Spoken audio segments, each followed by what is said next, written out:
Eu Queria acho te perguntar legal. uma coisa, que a gente já está passando da metade da live aqui. Eu estou com medo de não dar tempo de Pode explorar falar. tantos outros tópicos importantes que a gente mais ou menos planejou, né, de falar.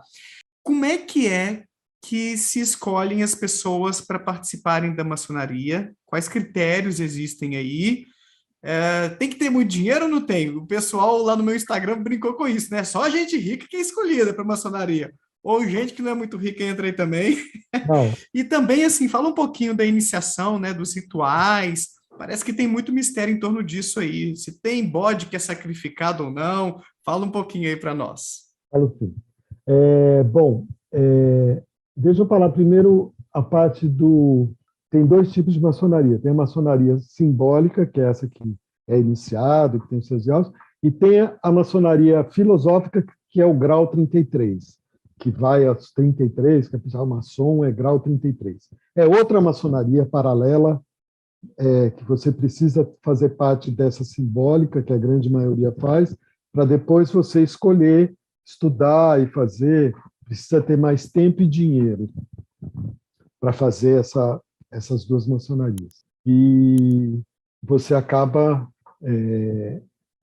tomando muito tempo da sua vida. Eu nunca quis fazer assim, principalmente na minha cidade não tinha a filosófica, e eu nunca me interessei por essa coisa de, vou ser grau tal. Eu achava legal que todo mundo fosse ali na mesma maçonaria. Eu vou te dizer como era feito até aonde eu me entendia maçom. Por quê? Porque agora eu estou vendo no YouTube pessoas convidando pessoas para ir numa sessão branca, para conhecer o maçom, para ir num jantar, para fazer uma live, para ser convidado para ser maçom. Na minha época não era assim.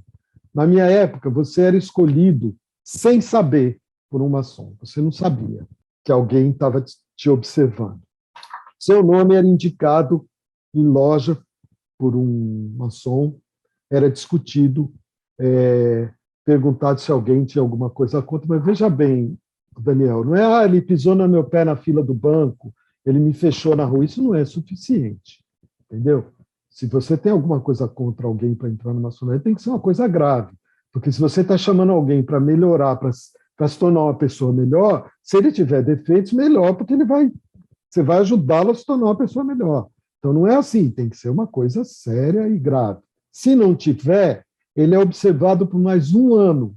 Olha só, ele fica mais um ano no foco de todos os irmãos. Então vamos observar essa pessoa. Então a pessoa vai observar, conhece eles, faz parte de outro grupo, observa ele, vê como ele se comporta, etc. Tal.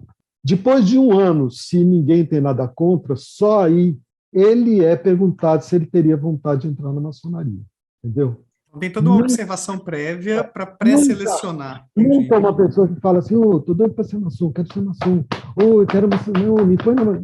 Geralmente essa pessoa não vai ser, porque o ritual, que já não é um ritual, mas é como as coisas fluem, é dessa maneira. Principalmente no interior. A maçonaria no Brasil, eu acredito que funciona mais no interior do que nas cidades grandes. As cidades grandes perderam um pouco aquela coisa de... Porque aqui no interior a gente, depois das sessões, fazia um jantar, reunia, todo mundo era amigo lá fora, se encontrava quase todo dia. A cidade grande meio que tirou isso. Bom, se ele falar, eu quero sim, aí ele vai ser visitado por 3 maçons diferentes que vão fazer com ele o mesmo questionário, em dias diferentes. Eles vão fazer o mesmo questionário, onde ele vai dizer se ele crê em Deus ou no Ser Supremo, não precisa ser o nome Deus, numa entidade suprema, se ele vai ter tempo para frequentar uma vez por semana, se ele tem dinheiro para arcar. É muito pouco, Daniel. É R$ 100 por mês, é coisa à toa. Uma mensalidade. Uma vez por mês é só para as despesas da loja. E uma vez por ano você paga para o Grande Oriente também se manter. Não circulam grandes fortunas, grandes quantias.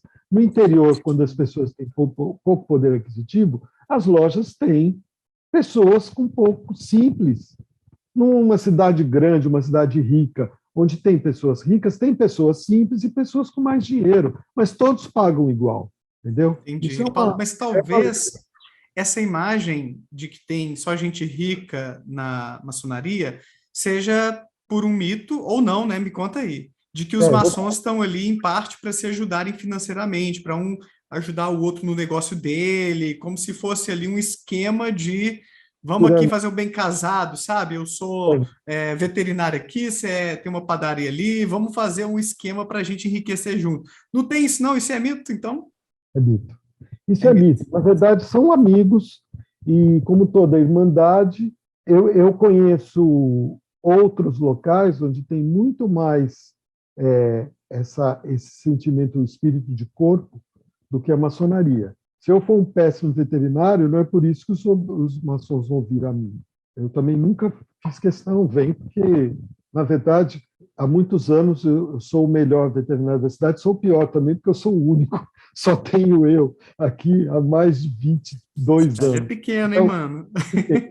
Então, depois que ele é aprovado, por unanimidade, depois de todo esse processo, a esposa tem que assinar que permite. Depois desse processo todo, aí ele é publicado num livro que vai correr o Brasil inteiro para ver se ele tem algum problema com algum outro maçom, e aí é marcada a cerimônia ritualística. Então, vou falar das lendas. A lenda do bode. Muitos maçons não gostam que se denomine mações de bode. Outros não ligam. Por exemplo, tem eventos aqui que chama Bode Fest, o Bodes do Asfalto, que é os maçons mais antigos não gostam. Da onde vem o termo bode? Existe uma lenda judaica de que se você está doido para contar um segredo, mas é um segredo muito sério, que você conte na orelha de um bode, levanta a orelha e conta, porque você vai contar e ele não vai contar para ninguém, porque bode não fala. Então, o segredo dos maçons, que só são passados entre maçons, acabou virando essa lenda do bode, que ninguém conta. E, na verdade, quando alguém chega para mim e fala assim, rapaz, eu tenho um segredo, você jura que não conta para ninguém? Eu falo, rapaz, o segredo é seu, você não está conseguindo guardar, você quer que eu guarde? Não confie. Então, o bode é só isso. Muita gente assume como bode. E o diabo? Por que o diabo? Os a Igreja Católica nunca aceitou muito a maçonaria. Existem vários concílios papais que não aceitam, mas simplesmente por ser uma sociedade que ela não pode dominar, porque não faz parte dos rituais católicos, embora seja uma sociedade religiosa, não é uma religião. Mas a Igreja Católica, e nós temos dezenas de padres famosos, Padre Feijó foi um dos padres, nós temos muitos padres famosos. E o que aconteceu no Brasil, onde teve o rompimento, que hoje o maçom católico, o católico não pode ser maçom, que ele vai ser excomungado. Se você falar isso no Brasil, não sobra maçonaria, porque a grande maioria é católica. Por quê? Porque na época de Dom Pedro II, a Igreja queria tomar conta, ser exclusiva. E Dom Pedro II sempre foi um iluminista, sempre foi um progressista. Tanto que o Visconde Rio Branco era grão-mestre e chefe de gabinete dele, grão-mestre da maçonaria e chefe de gabinete. E quando teve a promulgação da lei do ventre livre, um padre levantou no Rio de Janeiro e fez um discurso inflamado em favor do Visconde, que era chefe de gabinete de Dom Pedro. E o bispo não gostou, e um bispo de Olinda tomou as dores, acabou preso e virou um problema de Estado. Então, a partir daí, a maçonaria ficou proibida pelos católicos. E aí começaram a dizer que era o diabo, cultivava o diabo, mas não tem nada disso. A lenda que é contada durante a iniciação, que aí a segunda pergunta que você vai fazer, antes da gente falar do principal, que é os motivos pelos quais eu saí, que eu gostaria muito de falar o que eu acho que tem de bom e o que eu acho que tem que também me levou a sair. Isso é importante, isso é o que tem de bom e o que tem de ruim, na sua opinião, né? Mas, e esses rituais aí de iniciação, então? Não sei se você acabou concluindo, mas não tem nada demais, não? Não, o que eu acho, eu vou falar assim, eu acho importante duas coisas a gente falar. Primeiro, que existe uma fake news, uma falácia de que o maçom não pode processar o outro, que é proibido o maçom processar o outro. Isso é mentira. Existe uma determinação pela lei maçônica de que se um maçom tiver um problema com o outro, que chegue a ser um problema legal, que se tente antes resolver em loja. Você comunica ao venerável e o venerável vai juntar um grupo de mestres e vão tentar resolver. Se esse problema não é resolvido em loja, o maçom tem o direito de ir às barras dos tribunais e nenhum maçom vai chamar o outro para contar uma mentira para salvar ele de um processo, ser testemunha falsa. Se esse maçom fizer isso e for descoberto, ele é expulso. E se o que for descoberto, também é expulso. Então, isso tudo é lenda. Se você está numa instituição onde os homens tentam ser melhores e ter melhor caráter, eles não vão chamar o outro para mentir em tribunal. Isso não existe, então é uma lenda. Mas eu quero muito falar agora que vai ser importante no fim da nossa conversa, que foi um dos motivos que eu saí, que é a antimaçonaria. Como é que surgiu a Paulo, se você pudesse, eu sei que a gente compartilhou o roteiro, mas é ah, porque o pessoal aqui já deu um toque assim no chat. Mas ele fugiu da pergunta, ele não respondeu. Se você puder se nortear mais, porque eu reorganizei um pouquinho, Não, sabe? mas Só para não, fala qual que eu fugi, eu não lembro qual que eu fugi. Qual era a os pergunta? rituais de Vou iniciação, tem falar, alguma vou coisa falar, vou falar, muito vou falar, diferente assim, que é um vou segredo, que falar. é Não, bizarro ou nada vou demais? falar, vou falar assim. Pessoal, o ritual de iniciação é uma representação teatral de uma lenda judaica antiga, aonde todos os atores estão totalmente ensaiados e o ator principal, que é o candidato, não tem a menor ideia do que vai acontecer e do que está acontecendo. Então, é muito interessante por causa disso, porque todo mundo está muito ensaiado, mas o ator principal não sabe nem do que se trata. Então, ele é instigado por diversos estímulos auditivos, estímulos olfativos. Então, ele vai passando por uma viagem, é uma viagem, na verdade, né? E aí é que eu quero dizer para essas pessoas: existem coisas assustadoras, mas cada uma tem um sentido dentro da história que está sendo contada.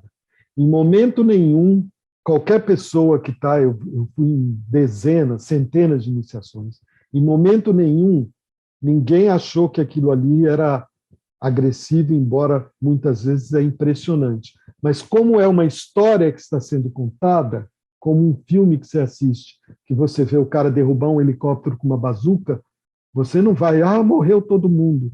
Você sabe que aquilo ali é uma representação teatral de uma história.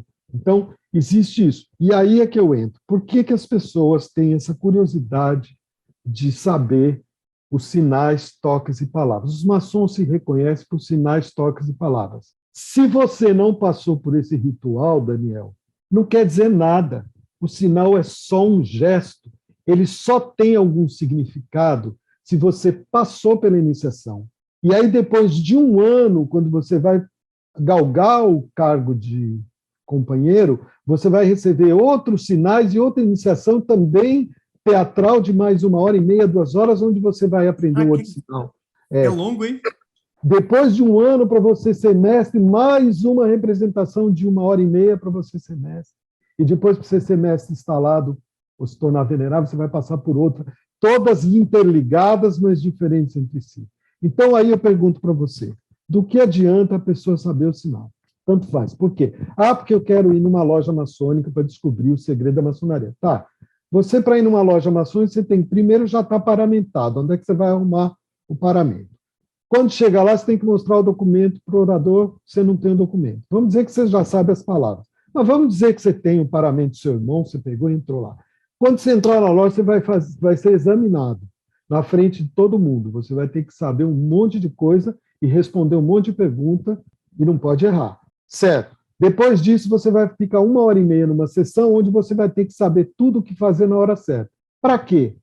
Daniel, o segredo mais bem guardado da humanidade não está dentro de uma loja maçônica. Só tem 3 pessoas que sabem e elas não podem andar no mesmo avião, no mesmo carro, nem morar na mesma cidade, que é 3 no mundo? que é a fórmula do xarope da Coca-Cola. É o segredo mais guardado, não está na... Existe contrato para isso, só 3 cientistas sabem, não pode contar e não existe escrito. Então, para que a pessoa vai dentro de uma loja maçônica? Ele quer saber os sinais para quê? Os sinais são, os sinais são lindos para quando você passa por essa viagem. Se você não fez a viagem, é só um sinal, é um gesto. Qual que é a função do gesto, do sinal? Assim, é só para você poder entrar na loja ou identificar outro maçom no dia a dia, de repente? É para então, isso. aí que está. Sinais, gestos e palavras. Você identifica outro maçom no dia a dia sem precisar fazer um sinal. Basta você conversar com ele e, dependendo das palavras que você fala e ele responde, você se identifica numa mesa de um restaurante, sem fazer sinal de zap, né? Pede copas, tá com zap. Não precisa. Você conhece o maçom conversando com ele, dando a mão para ele. Então tem um toque para cada grau. Se você estiver num grau, você dá um toque, se estiver no outro, você dá outro, se estiver no outro. E elas têm um significado entre os maçons. Se você der um toque no maçom, achando que ele vai te achar um irmão, nos primeiros 5 minutos de conversa, ele vai ver que você mentiu. Então, de que adianta? Entendeu? A parte mais bonita, que é o ritual, você perdeu, entendeu? Então, o ritual, desculpa te interromper, Paulo, inclusive o Exu 666 mandou assim, ó, é o nome eu acho que é o nome do canal do cara, tá, gente? Ó, é o que está escrito aqui, tá? Eu nem tinha visto o nome, mas enfim. Qual história é ensinada? Qual o nome? Então ficou curioso, assim, pode falar um pouquinho do conteúdo da história ou melhor guardar segredo sobre isso? É uma lei só. Tudo que eu estou falando, gente, como disse um maçom outro dia numa live que eu vi, tudo que é só dar um Google, é só saber procurar. Existem filmes antigos e novos com filme de cinema, com toda a filmagem do ritual de iniciação, né? É tudo baseado na construção do Templo de Salomão, na história de um arquiteto Irã que foi cedido pelo rei de Tiro do país de Tiro, foi cedido pelo rei de Tiro para ajudar a construção do Templo de Salomão. É uma lenda judaica, uma lenda muito bonita, que fala sobre fidelidade, traição dos preceitos, a pessoa ser fiel àquilo que pensa. Então, tudo é baseado, é contada uma história dentro daquilo, aonde a pessoa gradativamente, pouco a pouco... Olha, uma coisa que todo mundo sabe, porque tem na internet, mas o candidato fica vendado a sessão inteira. Só no último minuto é que ele tira a venda. E depois entra a esposa, tem uma cerimônia linda, ou a companheira, ou a mãe, ou a irmã. Então ele fica vendado, ou seja, você tem que estimular 1 hora e meia uma pessoa que nunca viu aquilo em todos os outros sentidos. A audição, o olfato, o paladar, todos menos a visão. Que interessante. Então, eu ia ter um ataque de pânico aí. Se a pessoa tiver, pode ter. Eu nunca vi ter nenhum ataque de pânico, mas que bom. Na verdade é uma coisa que a pessoa fica tranquila, porque ela sabe que ali ela tem alguém, pelo menos que foi seu padrinho, que não vai deixar que nada aconteça, né? E aí, bom ou não, aqui é o Daniel Gontijo, espero que você tenha curtido esse corte. Clica aqui para ver a live completa lá no meu canal principal e para ver mais vídeos nessa pegada, não deixa de se inscrever por lá e por aqui também. Um abraço, tchau!